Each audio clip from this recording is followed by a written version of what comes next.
we learned a deep, deep lesson through the horror of the Holocaust.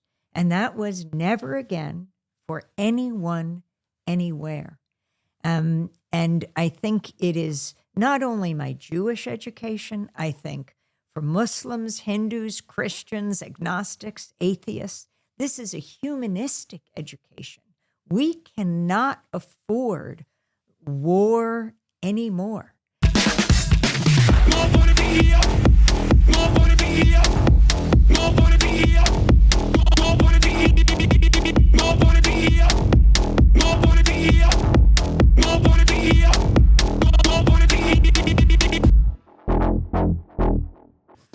Ladies and gentlemen, it's a great honor to have Amy Goodman and Carl Deal here today on this wonderful day. I'm a huge fan, as you guys already know. I have the clip somewhere. I'm going to pull it up right now. Well, we know you're huge. Like, how tall are you? I'm 6'4". Okay. Holy cow. Yeah. I'm mesmerized by your audience here. Yeah, Check there's it out. Around 40,000 people watching right now. So live people watching. But here, I'm gonna start off the broadcast by showing the first time I ever saw Amy in the real world, because I've been listening to your voice for years every morning on Democracy Now! As you tirelessly engage in the work of advocacy and doing investigative reporting for years and years, offering a voice to the voiceless. You were a very inspirational figure for what I do as well. And you know, I'm eternally grateful that you're here. And thank you, Carl, so much for being here as well. And also doing this documentary that we're going to be talking about. Amy Goodman, for those of you who don't know, is the legendary host and co-founder of Democracy Now!, one of the foremost independent news publications that broadcasts on radio, TV, and online, in, I believe, 1,500 stations, right? At least I got that from Public radio and television stations. I got that from the doc. Globally, yeah. Okay, so if you were wrong, that would be on you, Carl. So you watched it? I did, yes. Amy has been fearlessly reporting from the front lines of global conflicts and amplifying voices that mainstream media routinely ignores for over 3 decades.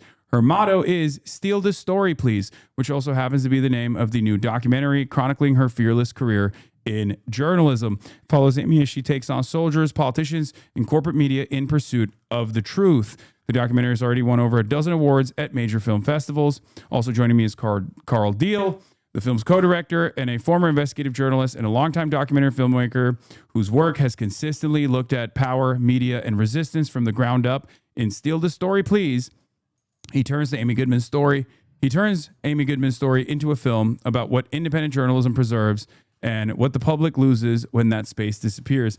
Amy, also, you brought another friend. What's your... This is Zazu Goodpup. She is one of the leading news hounds. And no disrespect to Kaya. She is one of the most important paparazzi of our time. I see that. Kaya is also, I don't know, Kaya also loves being in front of the camera. She has she's gotten real used to it for the...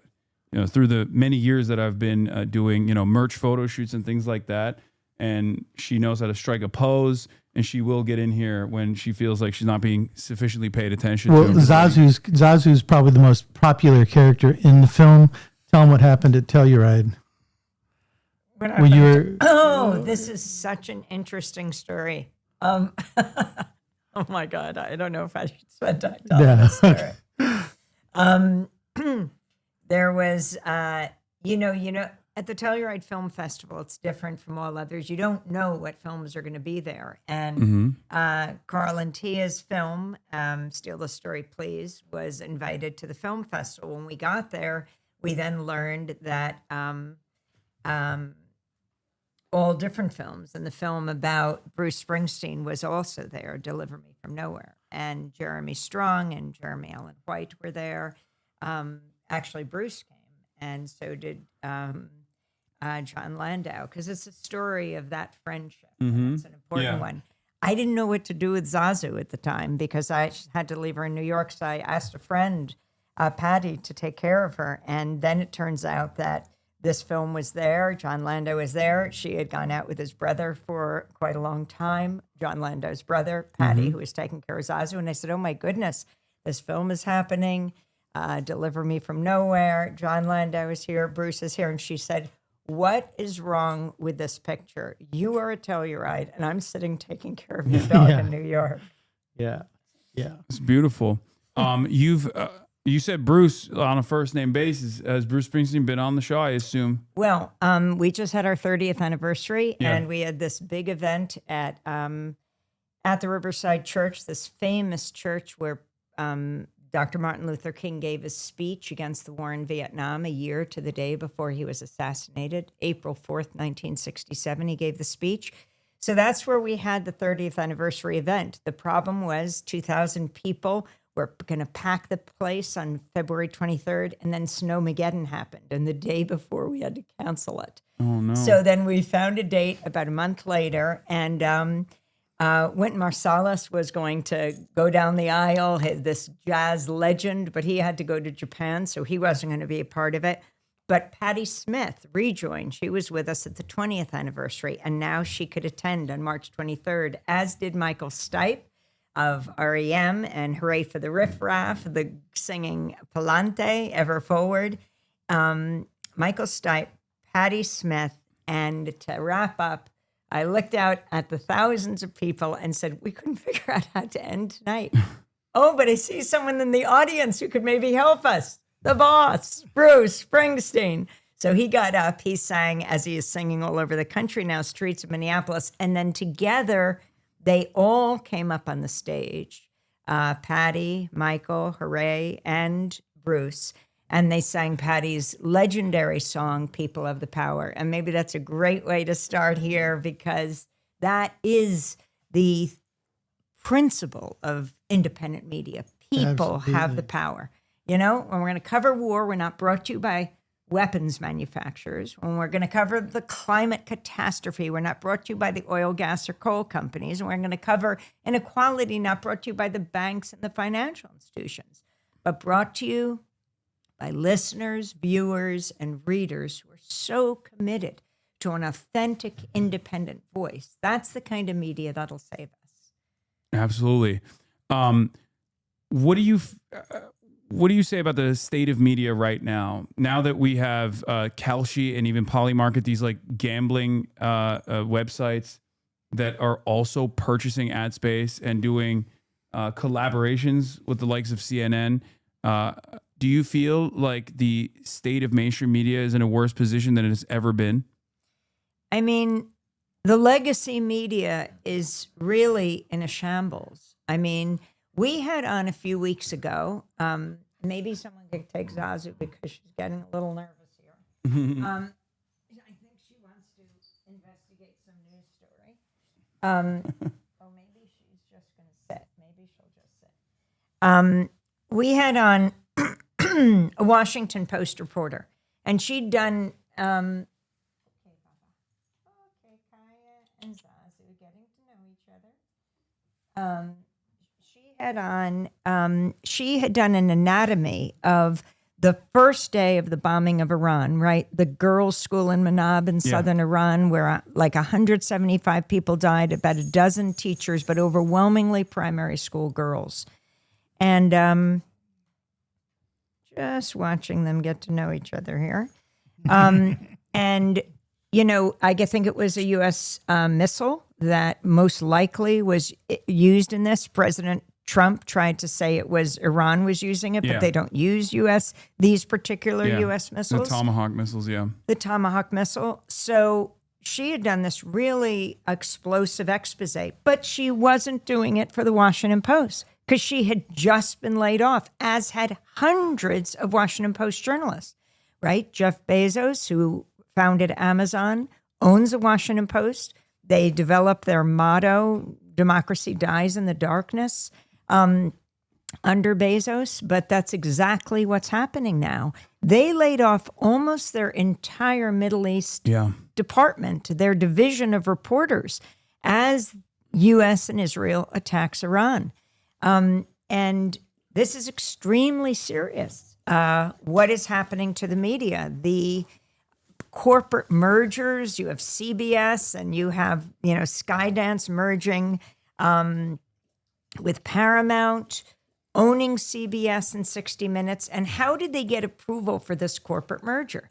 So President Trump sues CBS for its 60 Minutes editing of a Kamala Harris interview. And you know all this, and I'm sure you've talked for hours about it. I don't think it would have stood up in court, but it wasn't worth it to CBS to fight this. Instead, they paid Trump $16 million, which supposedly goes to the presidential library. Why? They had much more to make in a $6 billion merger between Paramount and Skydance that had to be approved by Trump's FCC. And that's exactly what happened. And now Paramount is making the moves to take over Warner Brothers Discovery, and it'll be HBO, CNN, already owns CBS. But that's where Carl can pick it up, because Carl Deal and Tia Lesson have joined 1,000 other directors and Hollywood stars, and we'll take it from there in challenging. She's such a great host. She's such a great news host. See, she immediately threw it to the guests. You can just go back and take a nap if you want right now. Yeah, we got the real pro. We got the real pro in here. Yeah. No, I mean, it's true though. But the narrowing of the mainstream media through all these mergers and stuff does create space for voices like yours to just sort of, proliferate now. And there are all these different ways that people are consuming news now, and it's by necessity. And I think in a lot of ways, what Amy's been doing for 30 years and what Democracy Now! Does is sort of helped widen that landscape a little bit at the same time. No, absolutely.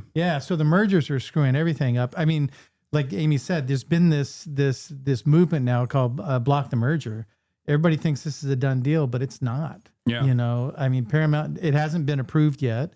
And once it does get approved, the states can also get involved and try and stop this. So, Jane Fonda's one of our executive producers. Rosario Dawson's one of our executive producers.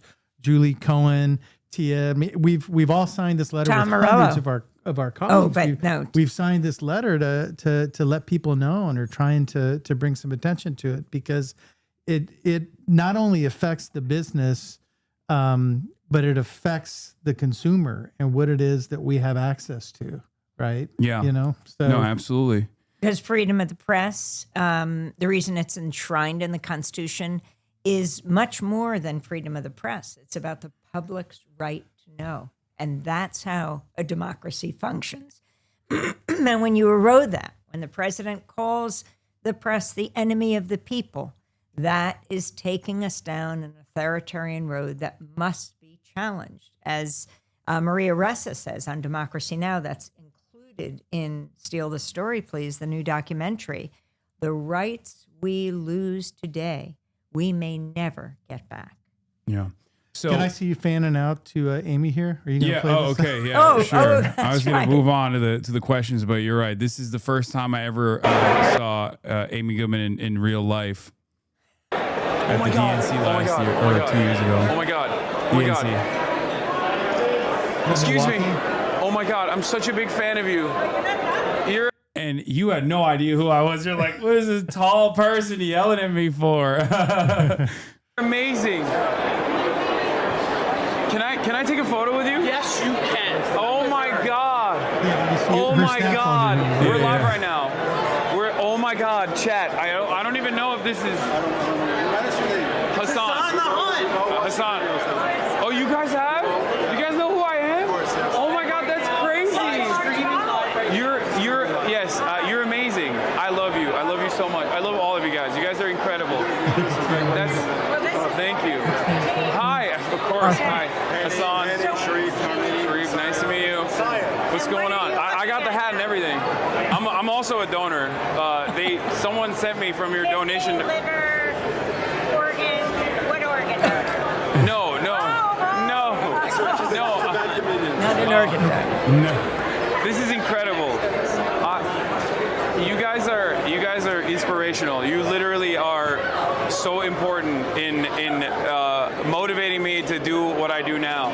There are. I don't even know. Are we live right now? Can people see it? Yeah. Check out democracynow.org. Oh no, your work. You guys are. Expanded to 2 hours a day for the convention.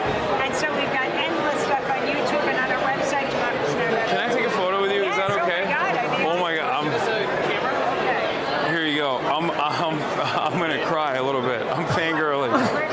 Why don't you come visit us in New York? No, absolutely. So that's what I was gonna say. Someone from your like donation department or whatever sent me an email because like they didn't know who I was. They just like sent me an email as like a donor, and I was like, I don't think they know who I am. They just we do. Well, now I know that you do, but I meant like when the donation department was like, hey, you should come check out the studio as a big donor. I was like, no, I don't think they know who I am at all. Let's take a picture. All right. Okay. Is it okay? Can we hear? Oh, there it is.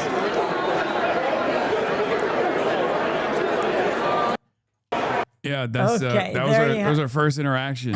And that's amazing because I'm with all my colleagues there, and it's really a brain trust to democracy now. Hani Massoud almost played on the Egyptian basketball team. Oh, wow. He was right there, and he's the first voice you hear in Steal the Story, Please, because we were at the UN Climate Summit in Poland, and we'd just gotten off the show, and we saw Trump's sole representative there, and Honey's saying to me exactly who he is, and you hear his voice as we move forward.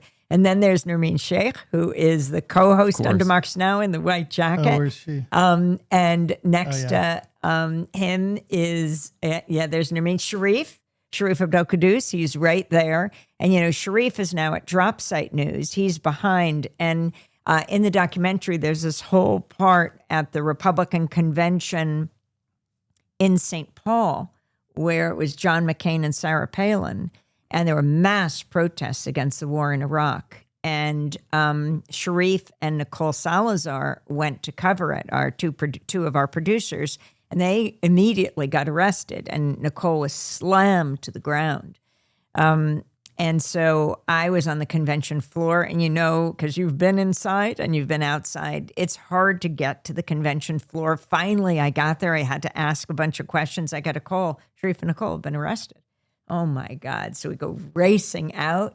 We get to that corner. I try to ask for a supervisor, police officer saying, we need to have those two reporters released, but instead they dragged me in and they arrested me. And interestingly, after hours, we were all brought to separate places, but there was such outcry that we were released. I went back to the convention center and someone to interview me, I think it was in the NBC Skybox. And at the end of the interview, when the camera was turned off, the reporter said, I don't get it. Why wasn't I arrested? I said, oh, were you covering the protests too? And he said, no. I said, oh, okay. So I said, I don't get arrested in the convention center either. We got to be here. We got to be in the corporate suites to find out who's funding this. And we have to be out in the streets where the uninvited guests are. And that's what it is to have a media that is independent, that is not there just to bring you the voices of power, but is there to bring you the people, as Nermeen says, that are outside the frame and not only get them inside, but center them. Yeah. And look at this respect that you're getting here, Amy. I don't think Hasan's not talked for this long on his feet. No, of course not. I had a somewhat similar experience. I covered the protest the first day of the DNC. I was outside. I was at the protest. And then I covered extensively the uncommitted movement on the last day. And I was actually invited. I took advantage of the influencer route. And I was invited by I remember that. Yeah, the Creators for Kamala, and they actually were pretty good at like finding a space for myself because they couldn't like figure out exactly what I was doing. So I took advantage of that, like because they didn't understand what like Twitch streaming is, and they ended up giving me this like massive box seat that was even better seats than like CNN that had paid like hundreds of thousands of dollars to be able to get. But they revoked the credentials that I had on the last day because I had, I interviewed the uncommitted movement and then also was, creating a big fuss about not having a Palestinian speaker and how this was a major point of contention, how this was going to lead to real issues down the line for Harris's electability. And they revoked my press credentials in front of a New York Times reporter who was actually covering me in real time in front of 70,000 people. And I had to go and cover the rest of the event from my hotel room. They made it impossible for me to be there and continue doing live coverage. And how do you think your coverage changed from that front row seat to being in your hotel room? Which was better, do you think? Oh, I don't mind doing it from the hotel room at all.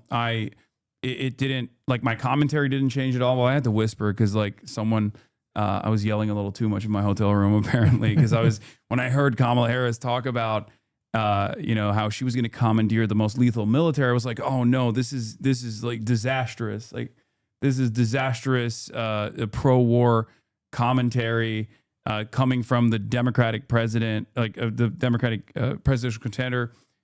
This is not going to be received well. Of course, none of those warnings were heard.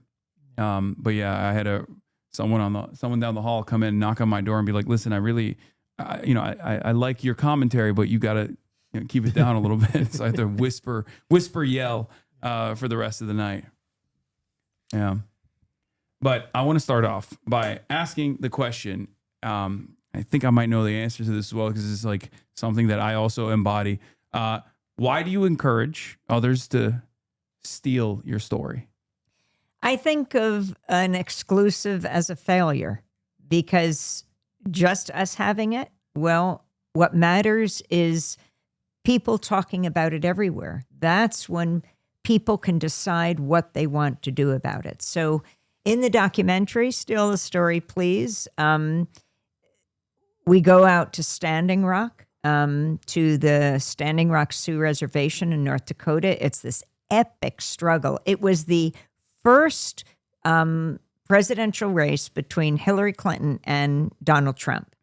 And April 1st, the unofficial historian of the Standing Rock Sioux, LaDonna Brave Bull Allard, invited people to come because the Dakota Access Pipeline looked like it was going to be built, and they were afraid about it polluting the Missouri River, I think the longest river in North America, right next to the reservation.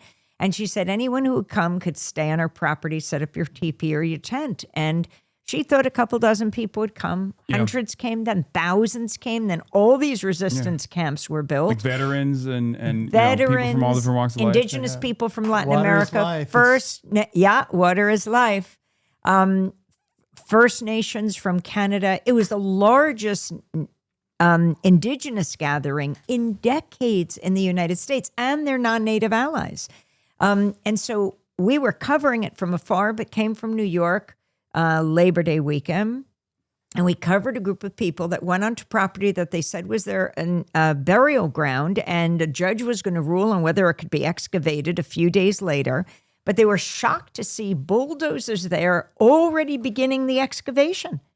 And so girls, women, men, boys stood in front of these earth-crushing machines. It's very dangerous. I mean, we know what happened to Rachel Corrie, March 16th, 2003, 3 days before the U.S. invasion of Iraq. She was in Rafah. She was in Gaza. She's standing in front of a pharmacist's home about to be demolished. The home, she stands in front of it with a bright fluorescent vest. And she was crushed to death. So I was very aware of that. And I see these women and girls standing in front of it. It was scary. But their presence that day, Labor Day weekend, 2016, the bulldozers decided to pull back. 1, 2, 3, 4, 5, 6 of them pulling back. But then the security guards of DAPL, the Dakota Access Pipeline, unleashed dogs on the protesters. They called themselves water protectors. And we filmed a dog with its mouth and nose covered with blood. You know, the dogs were like about the size of Kaya. They were, I think, German Shepherds. And they were being gassed. They were being bitten. And we then had to go back to New York, and we posted it online. And within 24 hours, there were 14 million views of this video. Now, I'd been invited into CNN and then MSNBC and all these, and I would say, why don't you cover the climate crisis? And they'd say the executives upstairs say people aren't interested. There won't be any more eyeballs on us. I think any executive would drool to get 14 million views. Oh, yeah. So that just showed the lie that people were interested. And then media started to pick it up all over. And it was on all the networks, the video coverage that we had done. And that's what I consider successful reporting. Steal this story, please. Or someone we're going to have on tomorrow, Alia Rahman. Alia is the woman who was driving in Minneapolis to her doctor, and she was immigration officials stopped her. This is just a few months ago. Smashed her window, dragged her out of her car. As she said, I'm disabled. She's autistic and disabled.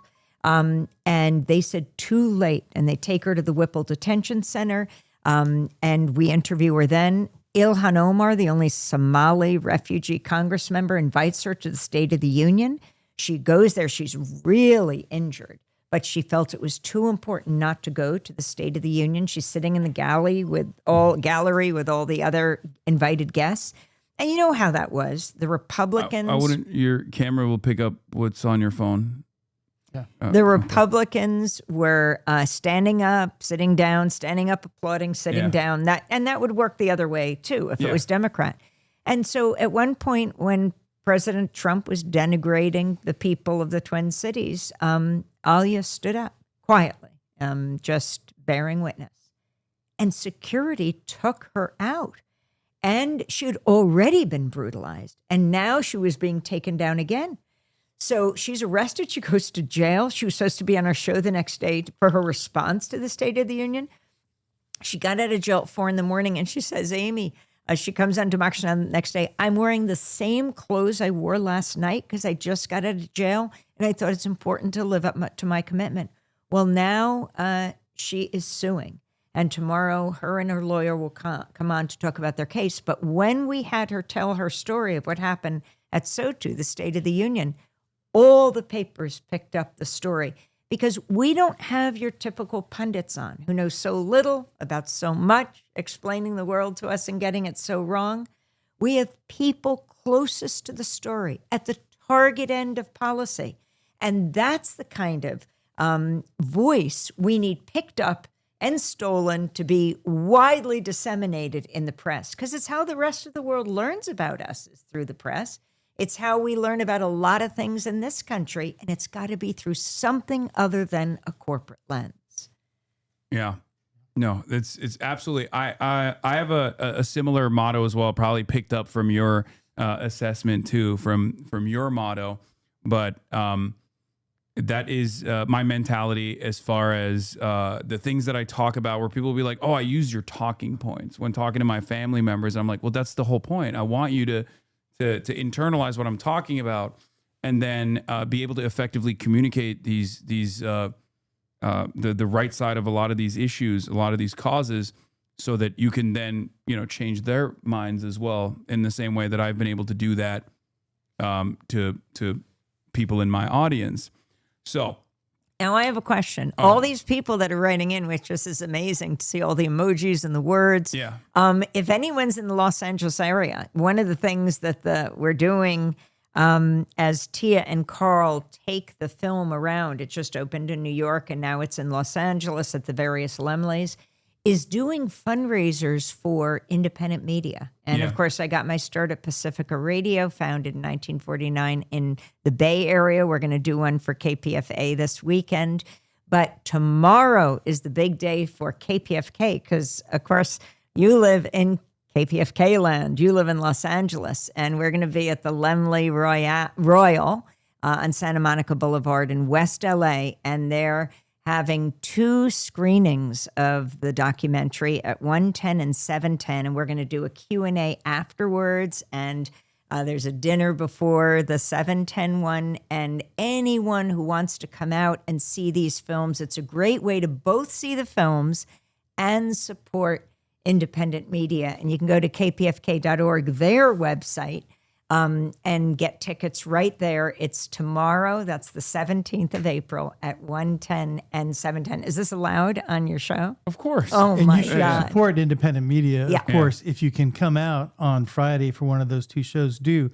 If you can't, you can still come see the film because we're opening at the Lemleys. We're going to be in, as long as people come, they'll keep playing the film. So And you've lots of had a options record. there. I mean, this isn't my film. This is Carl and Tia's. And Carl and Tia are Oscar-nominated filmmakers who made Trouble the Water about Katrina. Tia did The Janes, won 3 Emmys for that underground abortion network in Chicago. But you can say you broke a record in New York at the IFC where it's continuing to play. Yeah, no, we're independent, just like you, just like Amy. And we're rolling this film out now. We're going to be opening in, probably upwards of 100 theaters nationwide, which is pretty big for a doc. But it's all because in New York, people came out and saw the film, and it was the most successful documentary opening in the last decade. So it's a big deal, and it's cool. And it's because of Amy. It's because people love this woman. And it's also because people want to hear what she has to say and what the film has to say about the importance of independent media. I mean, look, watching you two here side by side, it's really cool because, you would think you guys do different things, that you're completely different, but I can see the same spirit imbues everything you do that I've been watching Amy do. And you for see a so similar long. hat. And it might be the hat. Well, I try my best. No, but it's like you don't care about the artifice so much. It's about what's real and your job is to call people out and to ask people questions, and it's really that simple. And so, people might think it's rude when the president might think it's rude when Amy asks him a tough question, right? Yeah. Like we see with Clinton. But that's just her doing her job, asking the question. And because she's independent, because you're independent, you don't need to stick your head in the sand. You don't have somebody above you telling you that we're going to lose advertising if you don't step into line. Yeah. So it's really important. Or access journalism as well. I feel like that's become the normal state of affairs in legacy publishers, where they're too afraid of not being invited to the press pool. I mean, it's accelerated even worse under the Trump administration, especially the second time around, where they were demanding that the Pentagon press pool sign loyalty pledges to never release any information that the government could declare classified, that they had to get pre-approval before they report on anything from the Pentagon side. That's just not journalism at all. It's just you're becoming a stenographer for the state. I call it the access of evil, right? Trading truth for access. And it's not worth it. Politicians need journalists more than journalists need politicians. It's not worth asking the softball questions, to stay there and ask the soft questions. Either ask the hard questions or do something else.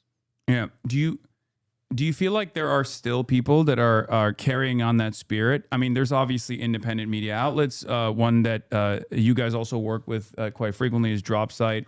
There's now Zeteo as well, and many others. But are there some that you feel like are not getting the same level of attention? Well, in the documentary, you see Jeremy, and where Jeremy Scahill, who co-founded with Ryan Grimm Dropsite News, he gets his start at Democracy Now! And then Jeremy goes on to co-found The Intercept, and then goes to Dropsite News. And then you've got Dave Isay, who ends up doing StoryCorps, which is really actually very important. It's a cultural commentary of our time, just people interviewing each other, grandparents, grandchildren, and the Smithsonian is picking up all that. Sharif Abdel-Quddus, his work is absolutely critical. He started at Democracy Now! He was going to be a corporate banker, and then he went a different route. And that was right before he saw an ad at Democracy Now! Some professor sent it to him, or a friend. And it was right before the U.S. invaded Iraq. And because he spoke Arabic, we were at DCTV, which is closest national broadcast to Ground Zero, and that's a part of the film. But within a few weeks, John Alpert, a great filmmaker and journalist who runs DCTV, asked Sharif to come with him and the Renault brothers to Iraq. The Renault brothers were Craig and Brent Renault, a dynamic filmmaking duo from Arkansas. And they would go on to make many documentaries. Sharif spent that time with them. And then Brent became the first Western journalist to die in Ukraine. And Craig, his brother, to honor him so that we don't forget his memory and his great work, did the documentary Armed Only with a Camera, The Life and Death of Brent Renault. And that went on to be Oscar nominated, and I went with them to the Oscars this year. sitting with Brent and Craig's mother, Georgianne.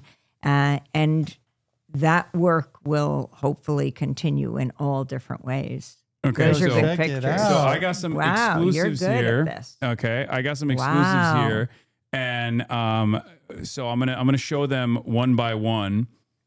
These are some of these might be never before seen photos, and I wanted to ask you like what's going on in these photos. I Wow. got these from Hasan, Jeremy. you're great. So what's happening here? There's So- a young Jeremy Scahill He right was there. like 23 or 24. Jeremy used to work at the Catholic Worker in New York on First Street and First Avenue, and that's where I met him. I was doing a story, and then he started calling. I want to work with you. I want to work with you. And as he's Stalking her. he says it was You see, that's a good journalist though. That's a good reporter. Good journalistic constantly instinct. nagging. As he said, he bothered me so much saying, I need to work with you, that he said he thought I would either take out a restraining order on him or give him a job. So finally, he came to WBAI, that's Pacifica Radio, that's the KPFK of New York. And we started working together. And then I got the chance to interview Ken Saro-Wiwa. He's a great writer. Actually, he wrote a soap opera in Nigeria, Africa's most populous country, and the producer of the greatest oil, the most oil in Africa. And he was not going to forsake his people, the Ogoni people. They were taking on Shell, which had crisscrossed Ogoni land with pipelines. Yeah. And he started to talk about it everywhere. And the difference between him and activists inside Nigeria is Ken had the wherewithal to take it outside. And that was very threatening to Shell because he was taking a story to the Western nations where people would push back. An activist called us in New York, said, Ken Saro-Wiwa is in New York. Can he come into WBAI? This is before, this was right at the beginning of Democracy Now! And I was on a show called Wake Up Call. And I said, I'm so sorry. We are totally booked today. I didn't know who Ken was. And he said, but he's only here for this morning. I said, 2 minutes. He can come in and he can say what he's going to do. Classic. And as he started, As the credits are rolling. speaking, no, but this was at the beginning, Oh, okay. as opposed to the end. You're right. As the credits are rolling, yes, I love people that get every into time. that. But at the beginning, as he started talking, and I said to him, he said that the oil companies like dictatorships because they can crack down on the people who protest the despoilation of their mangrove forests. And he said, I am a marked man, which was to say the least chilling. He left our offices. We, at that point, bumped everyone else on the show to hear what he had to say. And he would go back to Nigeria. He would be executed with 8 other minority rights activists. And I mean, Tia and Carl show this section in the film, and it just chills you to the bone. He was killed, and then we went to investigate another story that we learned about on the way to Nigeria, which was the Chevron Corporation in the Niger Delta. And we went through the nooks and the crannies of the Niger Delta, Jeremy and I, with a number of Nigerians who took us there. And we learned of the killing of 2 Nigerian activists and the jailing of many others. And we went to investigate that and to then question Chevron about it. All right. And that picture, look how young Jeremy is. Yeah. Jeremy's, I think he's 22 there, Amy, actually. And they came back from Nigeria and did this report, Drilling and Killing, about multinational oil companies' complicity in putting down these protests. And they won a George Polk Award. I mean, Jeremy must be the youngest person to ever win a George Polk Award for journalism. It was called Drilling and Killing, Chevron and Nigeria's Oil Dictatorship. When you say it like that, it almost feels like I'm hearing you in my ear in the morning. Okay, we got another one here.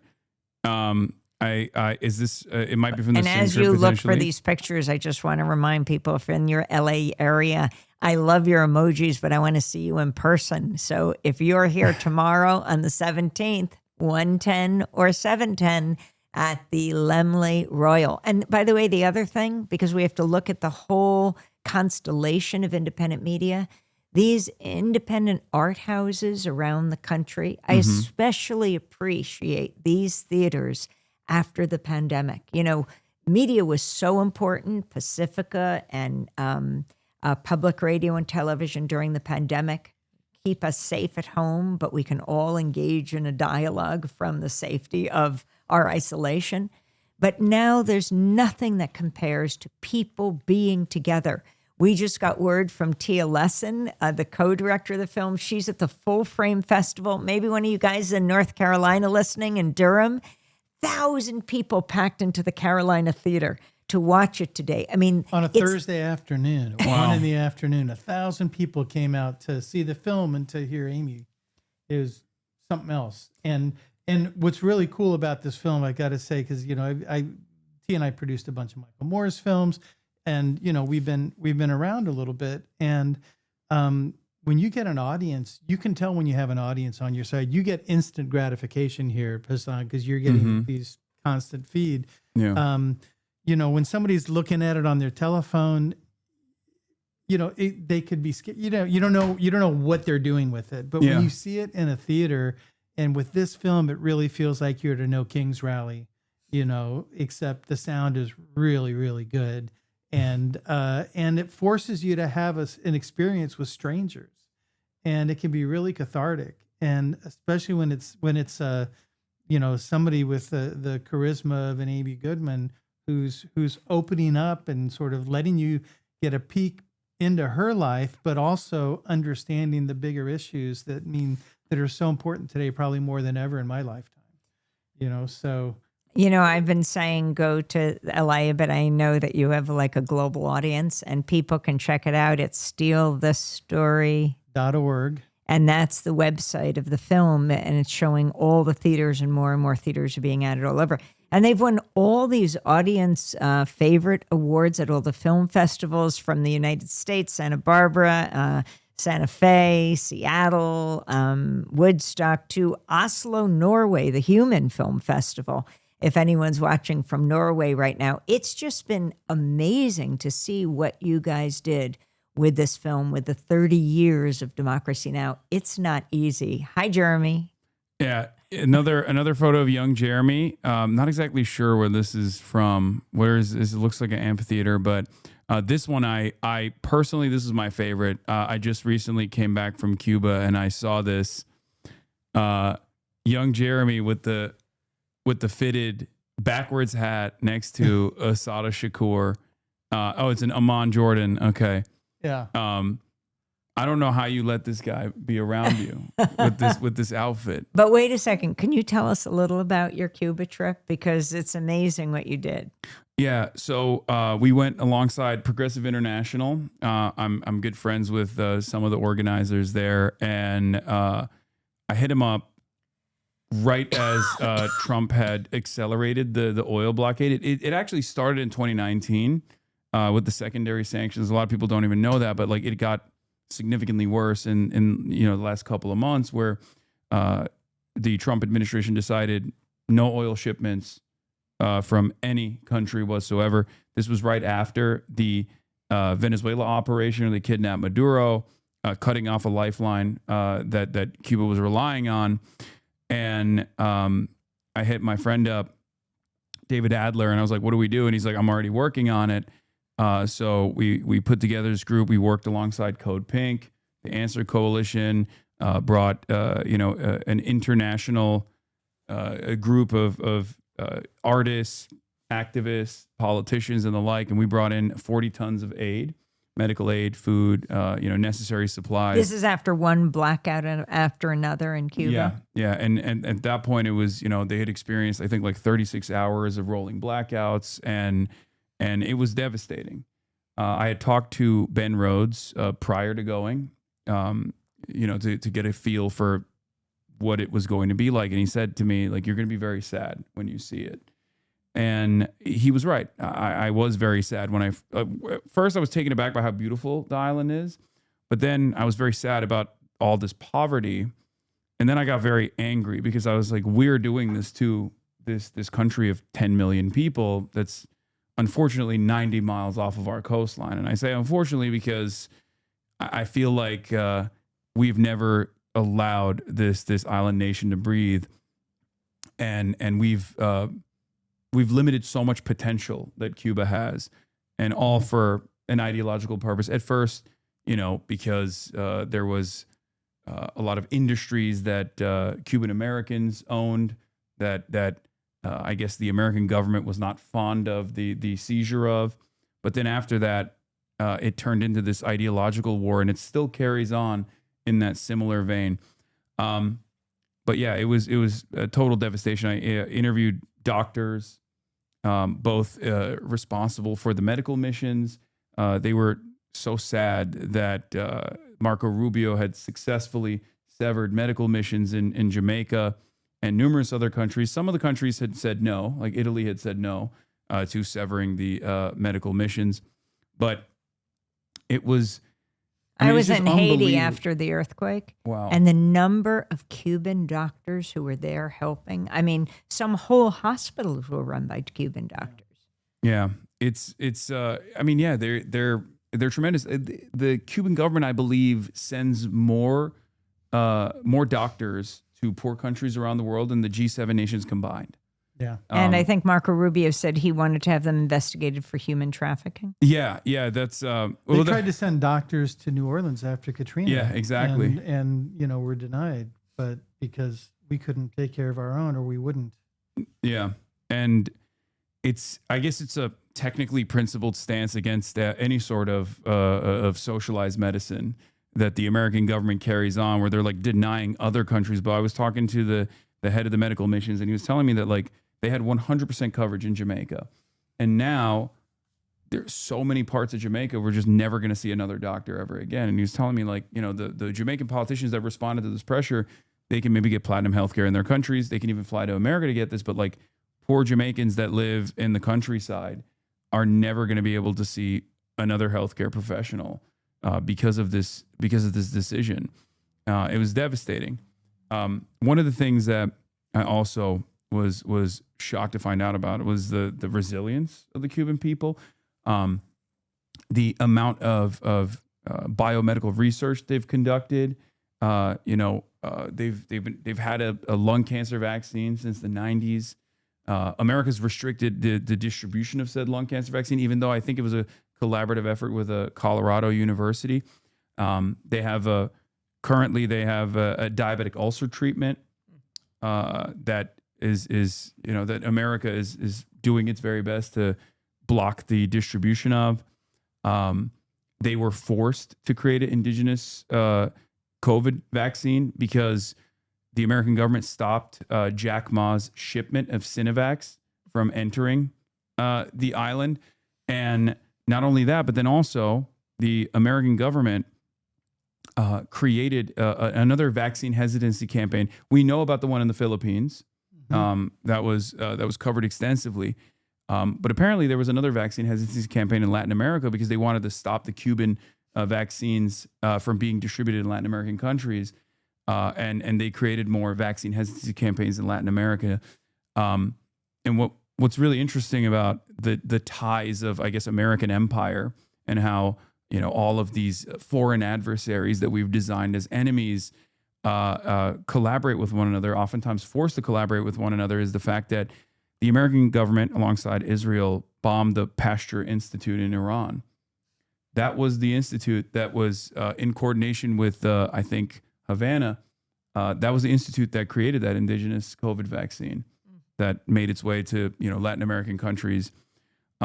So all of the death and destruction, the wars of choice that we engage in are not only totally unnecessary, but it's just like rank cruelty. And seeing it firsthand in Cuba, like seeing the impact of it on the Cuban population, it was devastating. Yeah. Yeah, it is. I mean, that's why it's important to be places, to be witness. Oh yeah. That's what journalists do. And it's such an important job, and it's such an important service. And, it shouldn't be a business. It shouldn't be dictated by the business interests of the parent corporation. And that's what the problem seems to be right now.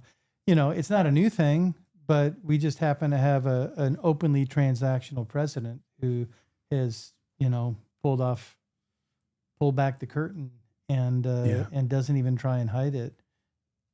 There's a little bit of opportunity there, though. At least in my experience, what I've found is that the way in which Trump communicates, the vulgar nature of American empire, has been illuminating for a lot of people that may have inadvertently believed in the liberal interventionist attitude, where they thought, sometimes America engages in cruel actions, but it's all for a good purpose. Now that Trump has just ripped that shroud and is very open about how violent he is and how he's doing this for extraction of natural resources and the like, I think that there are a lot of liberals that might recognize the true nature of American foreign intervention. And not only liberals. I think what Trump is doing is really cutting across the political spectrum, in some cases uniting people across the political spectrum against him. Yeah. But how long were you in Cuba? How long? Did Only you go for a couple. Only for 3 days. Yeah. Our motto is, and it's exactly what you did, is go to where the silence is. Yeah. And often it's not exactly silent. It's raucous. It's rowdy. People are organizing, but it doesn't hit the corporate media radar screen, and that's why it's so important to break the silence. Yeah, offering a voice to the voiceless. There's always a perspective of the populations that are withstanding American intervention, sometimes even violent intervention, and I always find it interesting that we never get to hear from them, right? Even if it doesn't suit the purpose of the American State Department, like, we should still hear from them. This is one of the things that I really appreciate about like what DropSite does as well, which is to go directly to the Hamas Politburo and to talk to the Ansar Allah movement and hear what their attitude is and where they're at. I think everyone in mainstream news also has that opportunity. They just choose not to engage in that because they're terrified that they might hear an argument that they understand, that their audiences might be receptive to. Yeah, and I think also they don't have the freedom within those institutions. I mean, let's give the benefit of the doubt to most of the people who decide they want to be a journalist and that they want to do it because they believe in the public's right to know. But, people choose to work in these institutions that don't give them the freedom to really live up to that ideal.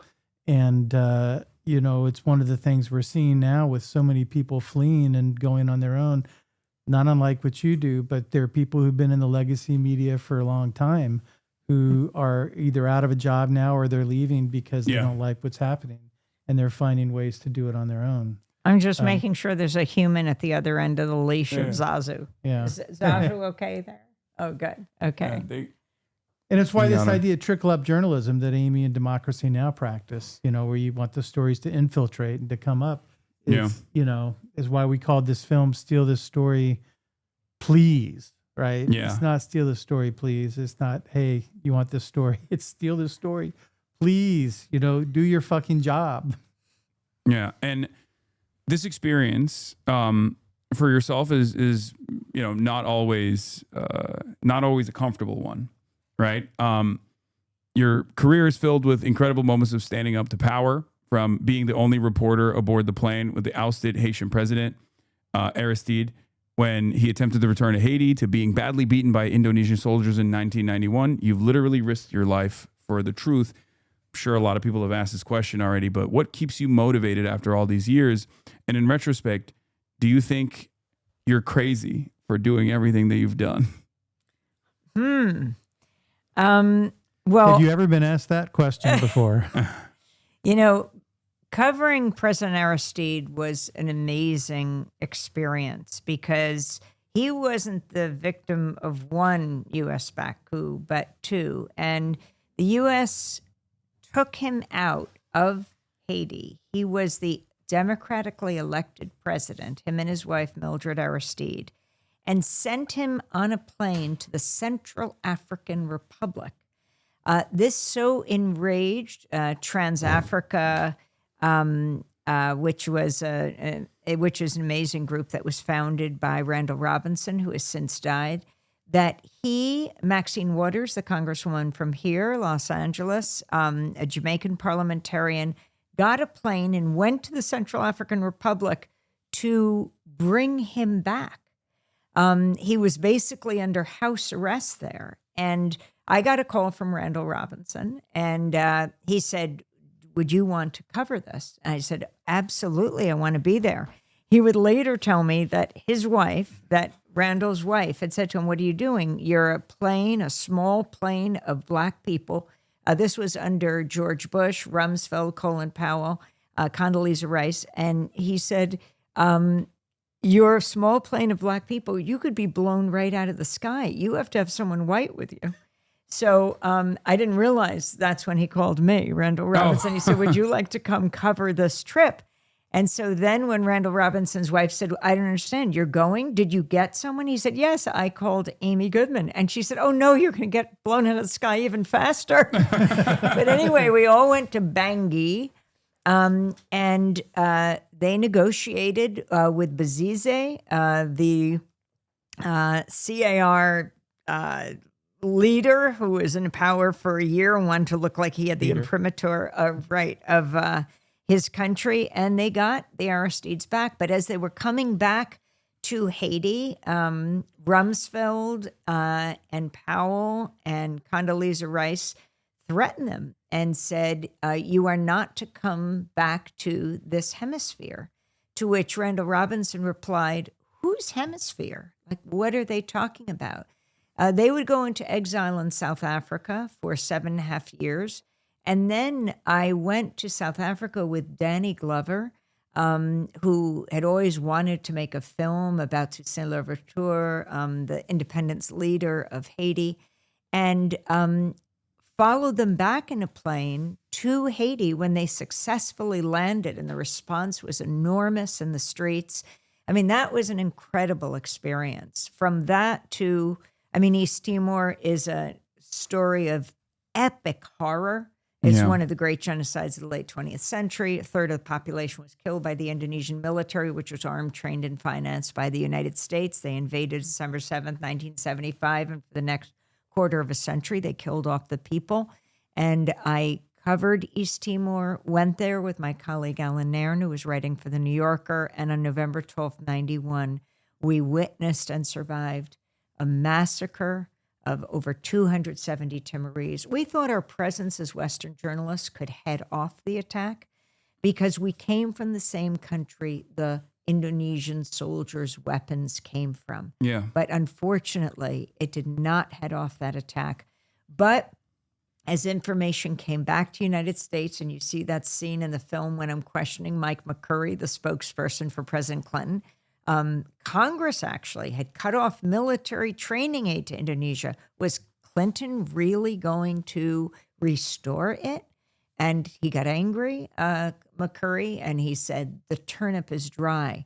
And what was most interesting about that whole interaction with the White House press corps is that a bunch of the journalists giggled with him, laughed, and that kind of peer pressure.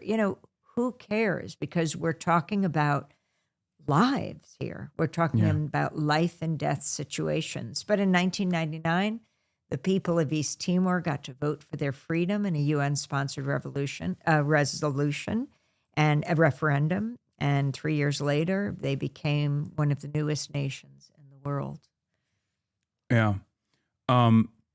So democracy now, throughout the last couple of decades, has been competing with corporate industry titans like CNN and Fox for 30 years while sustaining itself on a financial model of newer, leaner publications like Dropsite or Zeteo. How do you view Democracy Now's role in this transition towards viewer-supported news? And how do you expect the news landscape to change in the next 30 years? I can't predict how it's going to change. Couldn't have predicted social media platforms, but what we do is go to where people are. And so we started 30 years ago. There wasn't even the word podcast. We had to figure out how this 59-minute show was going to get to radio stations. So we put it on the intertube. So we put it at democracynow.org, and radio stations could take it. Other networks, would pay money to put it on satellites. We didn't have the money. But because we established democracynow.org, we immediately, before almost all other networks, had a global audience. And then we'd have, you have the headlines, and then you'd have segment 1, maybe someone in Mexico would transcribe it. Segment 2, someone in Montana. Segment 3, someone in South Africa. We'd have our transcription coordinator post it online, and we'd have the full transcript. This built the audience. And then reporters could take these voices to the press briefing of the Pentagon or the State Department or the White House. And these are the original voices, right?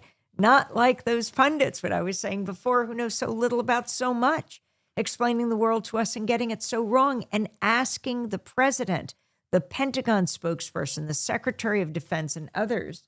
Thanks. I'll take the lead. Zazu wants to get involved with this conversation too, and might be becoming friends with Kaya or not. We'll see. Kaya's checking her out. So they weren't podcasts then, though. I was just talking to Amy's colleague Dennis yesterday about this, and they called them I think is it MP4s? RSS enabled MP3. And that's how stations started taking it. And then that was 1996. And 5 years later, the week of the 9/11 attacks, we were the closest national broadcast to Ground Zero. I was telling you, we worked out of this downtown community TV where the Renault brothers worked. And we just kept broadcasting. The first plane at the first tower minutes before we went to air. The second plane hit the second tower at 9:03. We were broadcasting at the time 9 to 10. Now we do 8 to 9. And we didn't know what had happened, but people started running down the streets covered in ash. And we broadcast for hour upon hour. And then I knew we couldn't leave because we were within the evacuation zone. If we left our broadcast site, we would not be allowed back. So we stayed there. There was this hammock that I would try to sleep in at night. I'd walk around near the pile. Everything was covered in this, just in ash. And then station after station, TV station, then it was public access stations, start to ask, can we run Democracy Now? Those are TV stations. We're sending out so many video cassettes. I bet half your audience doesn't even know what a video cassette is. And then when we would send out those, the college station would ask in a town, a radio station, can we run you? Then the PBS station, then the NPR station. All the Pacifica radio stations were running us, and that's how it grew to almost 1,500 stations. Also, our headlines available in Spanish. We have them translated right after the show. So many in Latin America also take our headlines. And that's how they stole the story. And that's how, and I mean, you asked, so listener, viewer, reader, supported. That's who we turned to from early on, but it was global, and that's what made the difference. In the film, the interviewees often say that other journalists simply do not ask the important questions that you do. Why don't they ask those questions? Well, part of it, I think, is the access of evil, trading truth for access. That's pretty straightforward. And it also, Democracy Now! Is a brain trust of all those people we've been talking about, just people dedicated to the mission of independent media. And we work really hard. I mean, the producers comb the world looking for people who are closest to the story. And then with that knowledge of what has happened, questioning those in power. And also having debate and discussions among, people who deeply care about issues, but they don't necessarily agree. And I think that's what makes for this vibrant, really a vibrant grassroots global news hour that Democracy Now! Is. And stations every month are picking us up. But online, YouTube, TikTok, Instagram, wherever people are, we go. We don't expect people just come to us. Mhm. We have to reach out. Yeah. One thing I've noticed is that you rarely offer your own personal opinion when you cover a story, your own personal commentary. But I'm sure you'd be the first to say that the very language we use to cover an objective story is always going to have its own bias. You know, for example, passive voice. Whenever mainstream reporters are covering incidents that pertain to police violence, or even that translates to state violence, no matter how closely it resembles terrorism, like in the case of Israel. How do you view your role in shaping narratives and providing your insight into current events? Again, speaking to people closest to the story and hearing their descriptions of what's happening. I mean, the horror of Gaza, hundreds and hundreds of journalists have been killed there. I mean, most recently, just last week, an Al Jazeera reporter, and Israel completely admitted it. I said they targeted him. Yeah. I was just thinking about Rafat Al-Adir, because for our 30th anniversary, in addition to the musicians, and by the way, I don't know if you knew this. Do you know Peaceable Kingdom by Patti Smith was actually written about Rachel Corrie, who I was talking about earlier? I did not know that. About what she did in Rafah, in Gaza, which was fascinating. But Rafat Al-Adir, he is the poet who wrote If I Must Die. We interviewed him in Gaza, revered poet and professor, teacher. He was killed with his family. And at Democracy Now's 30th anniversary, we were joined by Mossab Abu Toha. So we played Rafat on Democracy Now! And then we played Mossab remembering Rafat. And we played Brian Cox, who is the star of Succession, reading If I Must Die. And then Mossab came out trying to keep his composure. He just won the Pulitzer Prize for his essays in the New Yorker and his poetry. And he read his poem, Under the Rubble. And there is nothing more eloquent, more real, less debatable than someone describing their own experience. And, I go back to the beginning of Pacifica. Pacifica was founded like 3/4 of a century ago, 49, by a war resister, came out of the detention camps in Berkeley, founded KPFA, 1949. Here in Los Angeles, 1959 was KPFK. In New York, 1960 was WBAI. 1977, Jazz and Justice Radio, WPFW in Washington, where we're going to be going and doing a big event with them on May 1st. And in Houston, KPFT. We're also going to be having a big fundraiser there with the film coming out there. KPFT goes on the air in 1970. Within a few weeks, the Ku Klux Klan straps dynamite to the base of the transmitter and blows it up. So KPFT acted fast. The community built this station. They rebuilt the transmitter. And right in the middle of Arlo Guthrie singing Alice's Restaurant, the Klan strapped 15 times the dynamite to the base of the transmitter and blew it up a second time. And I thought Arlo Guthrie's song is good. I like Alice's Restaurant, but it was blown off the air. So then it takes months to go to rebuild. And January 1971, Arlo Guthrie comes back to Houston and finishes the song on the air. And it's never stopped broadcasting. I can't remember if it was the Grand Dragon or the Exalted Cyclops, because I often confuse their titles, the leaders of the Ku Klux Klan. But he said it was his proudest act. And I think that's because he understood how dangerous Pacifica is, how dangerous independent media is. Dangerous because it allows people to speak for themselves. And when you hear someone speaking from their own experience, whether it is a Palestinian child or an Israeli peace activist who lost his parents on October 7th, like Maoz Inam, who's working together with Aziz Abu Sara, and they just wrote a book, The Future is Peace. Whether it is an aunt in Afghanistan or an uncle in Iraq, you may not even like the uncle he reminds you of, that uncle, but it challenges the caricatures and the stereotypes that fuel these hate groups. It makes it much less likely that you'll want to destroy someone when you simply hear them speak. I think the media can be the greatest force for peace on earth. Instead, all too often, it's wielded as a weapon of war, which is why we have to take the media back. Absolutely. It was powerful. Okay, so you've covered stories all around the world.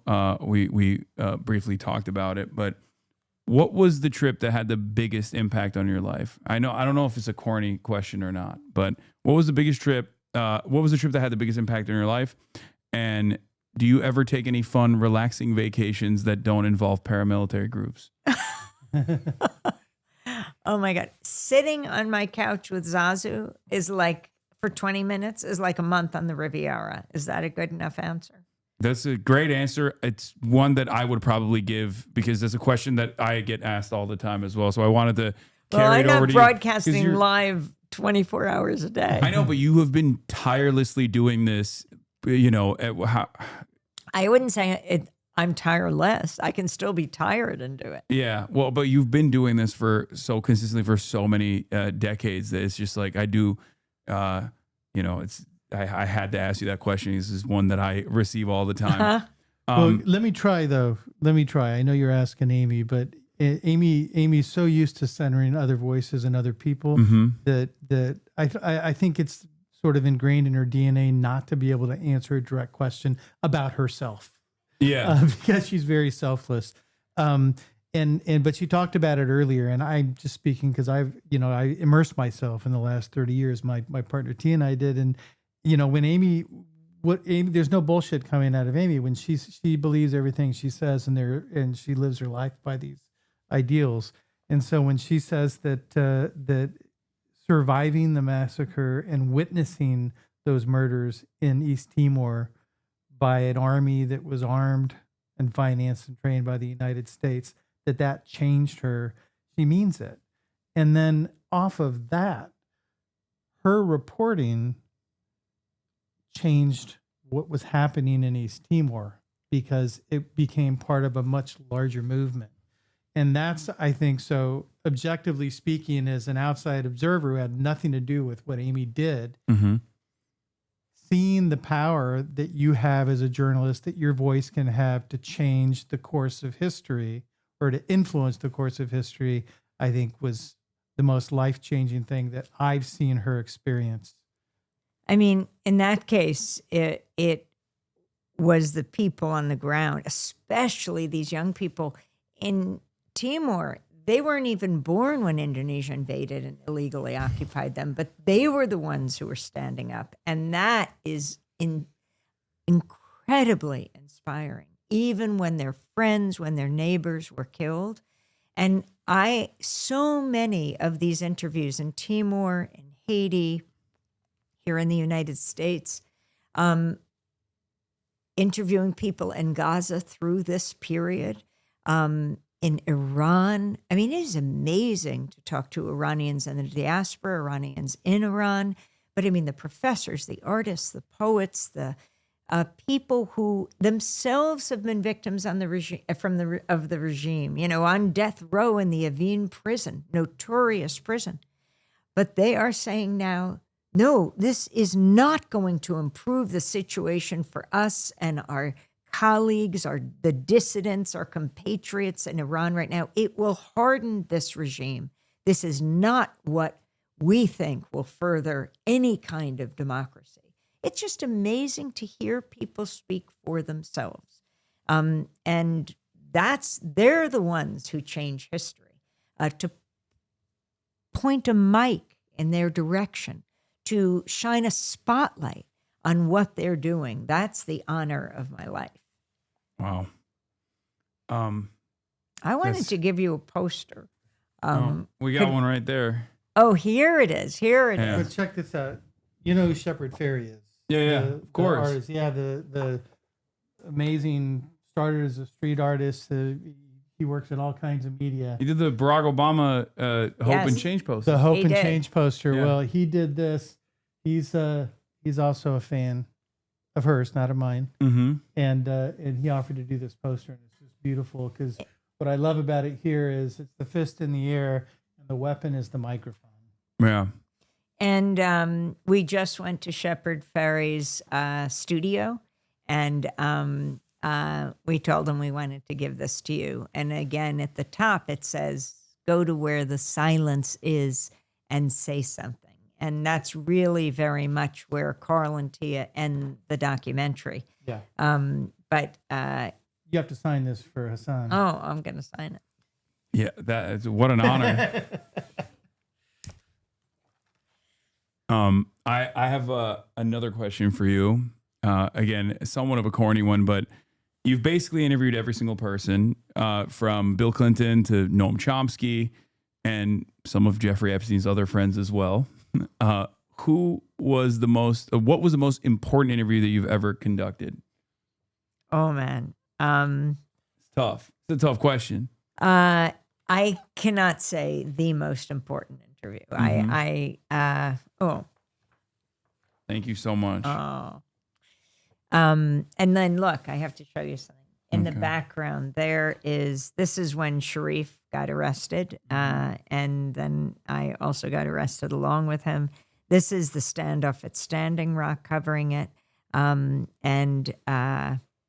And these underneath these, what are called laurels, I'm only learning this world of the film festivals, but they are amazing, these film festivals. And this is not my work. This is Carl and Tia's work. They have won so many awards, grand jury prizes, as I was saying before, and audience favorite documentaries, which is why I want all you guys who are watching and listening right now to go out to your favorite movie theater and either get them to run it or go to the theaters that are running it. And we're here in Los Angeles to really, well, one is to talk to you and, do these fundraisers for Pacifica stations like KPFK. And do you think I avoided your question? A little bit. It's okay. You can do that. We'll have to come back. I have to think about the Yeah. answer, but I will. I know one thing is I won't choose just one because so many are important for so many reasons. Each story I've described to you now includes so many interviews. Yeah. Whether it is Rafat Al-Adir, whether it is covering the journey of President Aristide of Haiti, whether it is talking to Alia Rahman, this remarkable woman who stands for so many people who've been brutalized in this immigrant crackdown. It just goes on and on. Carl, I got some tough questions for you too. Don't Hit it. worry. Every day. Okay. Yeah, I'm waiting. Okay, so you took 30 very memorable years of Yeah. Amy's life and you condensed it into 98 minutes. Okay. What were the hardest editorial sacrifices? And was there anything you cut from the film that you wish you kept in? Oh yeah. It's a process. What you do is real time. Mm-hmm. What we do is a couple years of work. And especially when you immerse yourself in 30 years of somebody's career and life, it's really hard.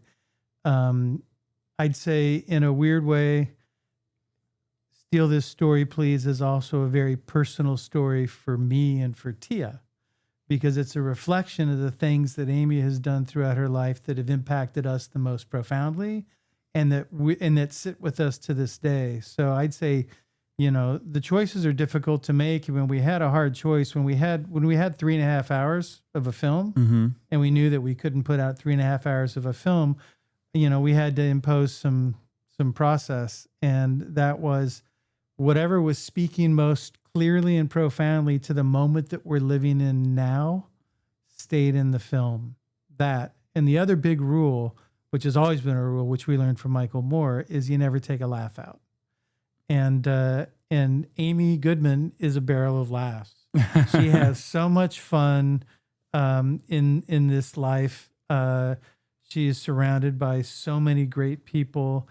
Amy never says no to an invitation to do something fun, to be out on the town, to be walking on the street, and she's always laughing, and so we wanted to, that appeals to us. Who doesn't like somebody who likes to have fun and finds joy? And it's important for telling the story about a person, even though the film is admittedly it's about a much bigger thing than Amy Goodman, but it makes Amy so relatable.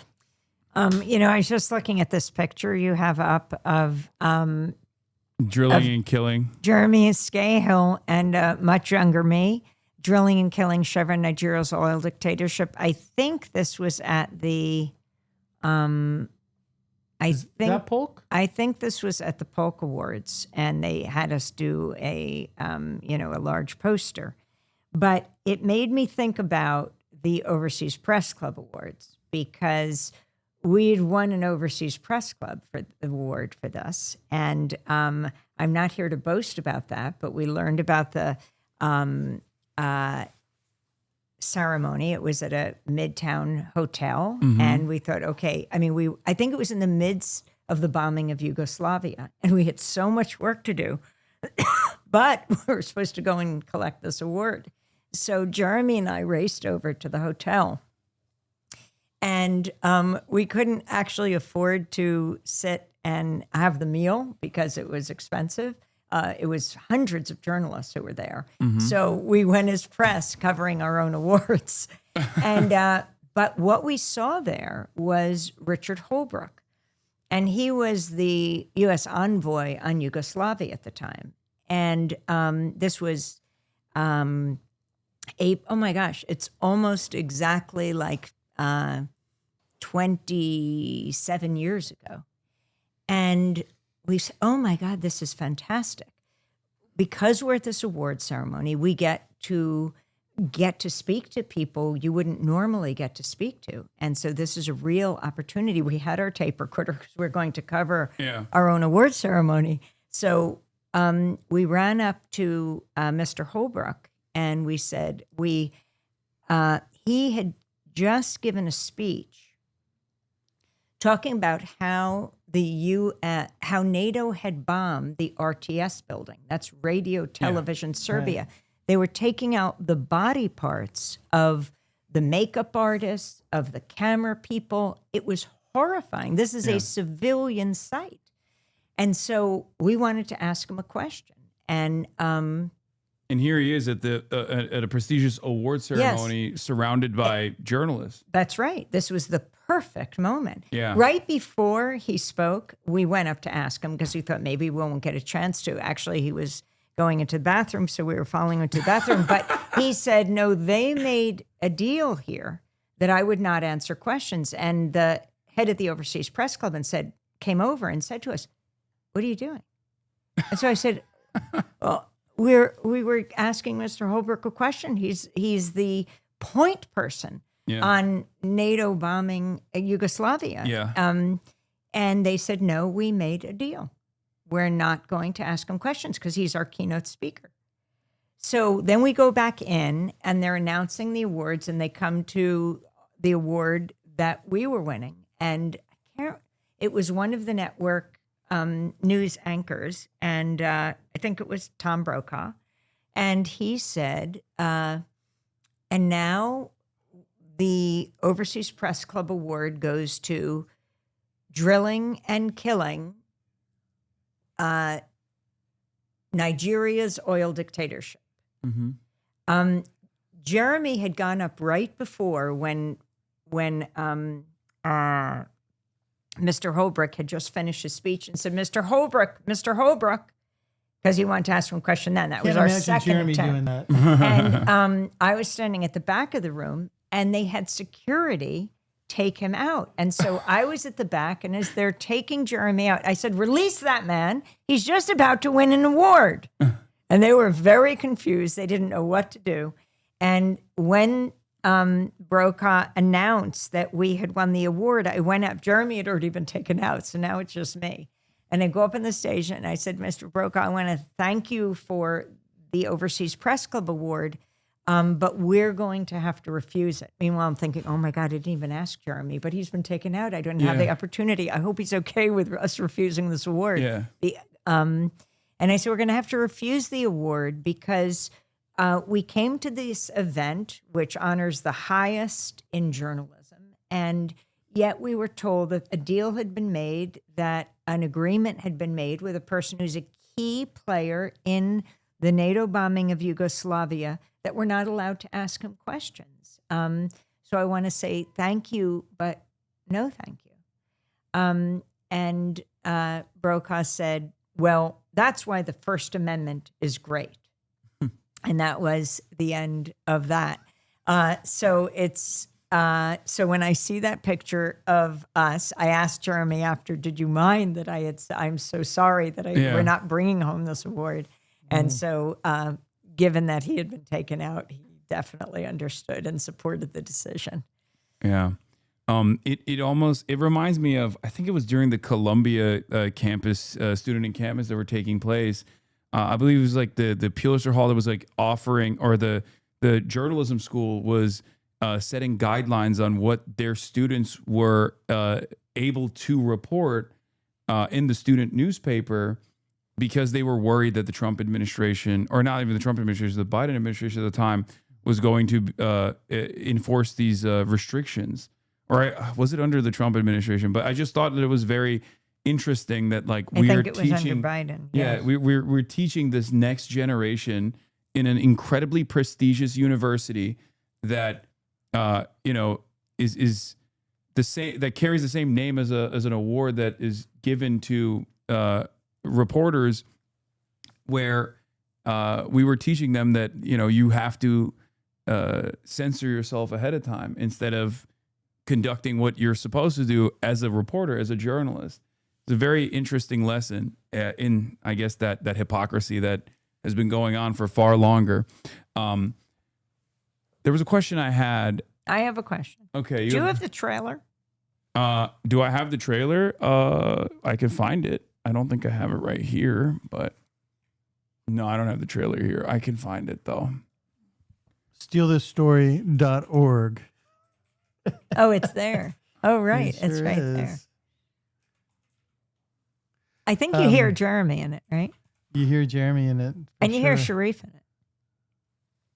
Hi, I'm Amy Goodman from Democracy Now! Right. Can you tell us what you think about President Trump saying I climate love change this is a sequence Chinese so hoax? much. This It's is so the chase. funny. Yeah. Right, but you This weren't running sequence is late when you were amazing. just standing there. But this is the trailer, yes.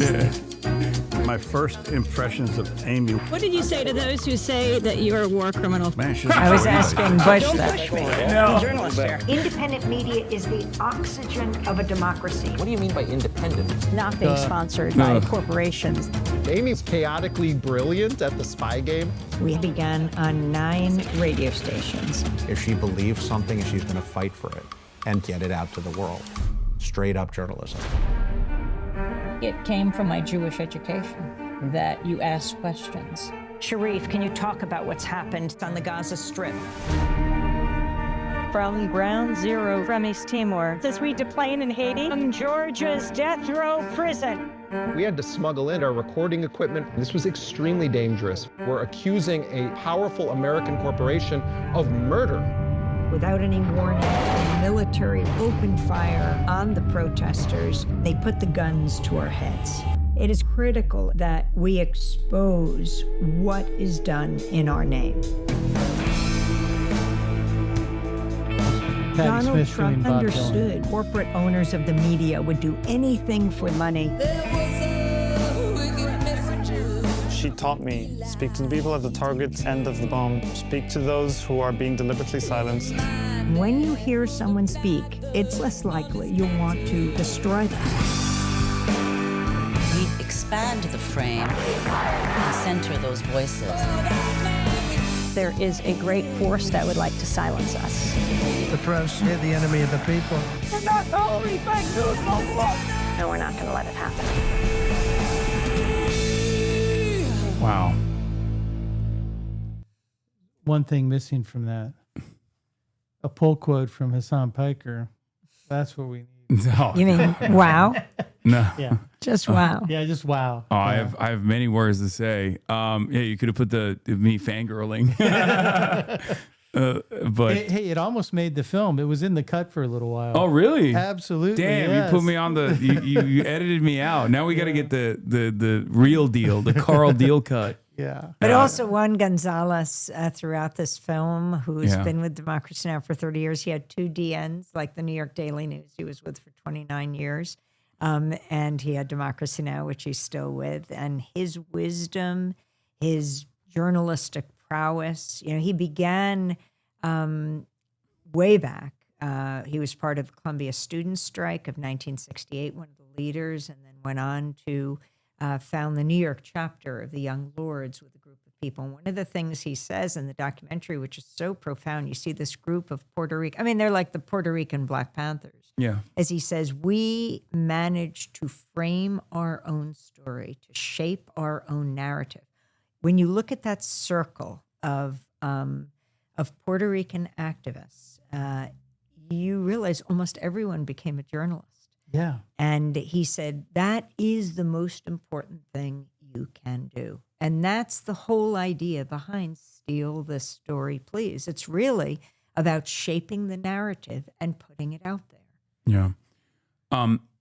Last question, because I feel like I've kept you here for far too long, and thank you so much. You mean you're going to make us late to the screening tonight? We're doing it with Pamela Adlon, right? Yeah, Pamela Adlon. We're going to is going to be the moderator of this. And then tomorrow, it's a surprise, the 2 KPFK fundraisers. Again, go to kpfk.org and get your tickets there. But you could even show up at the tomorrow if you're here at the Laemmle Royal in West Los Angeles, and I bet they'll be able to have tickets for you. But if you're in Seattle, Washington, or you're in Portland, Oregon, if you are in Seattle, IFC in New if you're York, in San Francisco, if you're in Berkeley, if you're in Sonoma, if you're in Chicago, if you're in DC, Boston, we're going to be all over just San run down the Francisco this list. weekend. Everyone keeps saying Coast to you got to coast. hit her with the you have 10 seconds left. Hit her with the you have 20 seconds. You have 30 Okay, seconds. that's right. That I do. Okay. Every time when I hear This is exhilarating, getting the instant I feedback. can't get over this. Yeah. Oh Every my time I hear God. that, I'm like, no, I need to hear more. But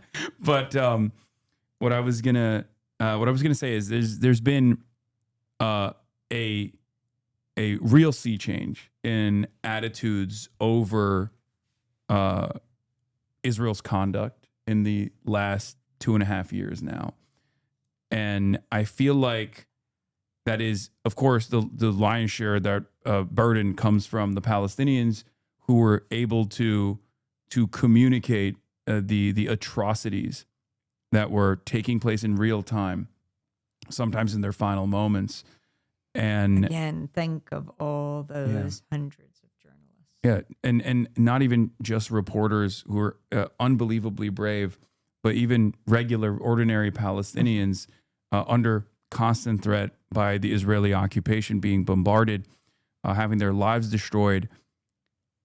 I feel like that was like in large part due to their bravery, and also because of the fact that independent media, by way of both social media and places like Democracy Now!, were able to take that footage and try to honor the sacrifice, the martyrdom, honor the work that Palestinians put in to showcasing the reality on the ground. Do you feel like there are lessons that mainstream media could learn from that? How do you feel? I mean, you've covered this issue. You've covered the apartheid for decades. It didn't start on October 7, as many people might think. Do you see that sea change? Do you feel like it was rapid? Completely. And I mean, I completely see a sea change. Yes, I was there covering the first Intifada. And carrying through to today, the strength of voices there and also here, and being a Jewish journalist and coming from a religious Jewish background. My grandfather was an Orthodox rabbi on my mother's side, and my great-grandfather on my father's side was a Hasidic rabbi. He was the Henry Street rabbi in Lower East Side. I also really carefully monitor the Jewish community and the sea change, especially among young people. Yeah. I know this causes APEC great concern. Oh, yeah. And why I've always been amazed at the universities going after students who are part of the encampments is so much of what students learn, yes, from their own background, but when they come to college and they take human rights classes and they learn about what's legal and illegal and international law, universities should have seen it as such a tribute of the learning and the education of their students. But from my perspective, steeped in the Holocaust as my family was, my grandmother, a woman of 3 centuries, born in 1897 in Rivne, Ukraine, though it was Poland and Russia at the time. She lived till she was 108 in 2005. She died in Brooklyn. I was steeped in who died and who lived, what family members were able to flee and what weren't able, and who wasn't able to flee. And I was always struck by non-Jewish people and families who would harbor Jews, protect them, put a child in the basement or the attic or in a barn simply to protect them from the Nazis. And I'd always wonder, they're called the righteous. Why would they do this? Risk their own families' lives? And we learned a deep, deep lesson through the horror of the Holocaust. And that was never again for anyone, anywhere. And I think it is not only my Jewish education, I think for Muslims, Hindus, Christians, agnostics, atheists, this is a humanistic education. We cannot afford war anymore. We cannot afford this mass victimization. As reporters, we know no borders, and it is absolutely critical today that these issues be solved on the ground, empowering people to live in a more just society. Oh, powerful words to end it on. Thank you so much for coming on. Yeah, this was a real honor. I listen to you every morning, so I hear your voice all the time. Well, people can check it out on the video and audio podcast at democracynow.org and all social media. Yeah. Yeah. Thank you for having us on. And thank you for what you do, and don't let them silence you. Oh no, I'm good. I it's not happening anytime soon. Yeah, good, I didn't want to get into any of the drama. I don't know how aware you are of like all the other stuff that's going on. I'm a little bit of the main point of contention in a lot of legacy publishers right now. My affiliation with campaigns has been brought up by